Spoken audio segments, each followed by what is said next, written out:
চলে উল মারতাছে, আমরা একটা প্যাং ভিডিও বানাবো, চলো ধামাকা।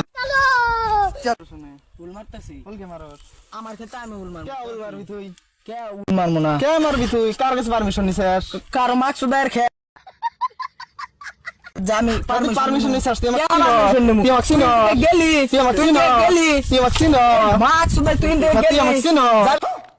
আমি ইন্দিকে তুই তুই আমাকে চিনো? আমার তুই খেত আমি এলাকার উল ডন, মারবো। আমি এলাকার তুই ডন। চাই কেনা থাকে থাক আমি এলাকার দেখবো না, ডন। আমি দেখবো না। ওই, আমার খেত চিল্লাস, তুই চিল্লাস চিল্লাস তো। একটা দিয়ে এই, খেলা। তুই এনে দিবি। কি বল? আমার খেত আমার এই, খেত। না হলে দিবি। আমার খেতে আমি এই, উল না মারবো। হলে দিবি। এ, না হলে তুই উল মারবি কেন? কে আমার খেতে আমি উল মারবো। কে মারবি? তুই আমাকে চিনোস? আমি কারা? তুমি চাই জিতি থাকো এলাকার আমার ডন। এত কথা কয় না এলাকার আরে ডন শোনো, আমি। আগে কয়ে দিলাম তুমি এলাকার ডন আচ্ছা কি হোক আমার তোতা ক্ষেত্রে মতো মারমু কিন্তু। তুমি এদিকে গেলা তোতা মতো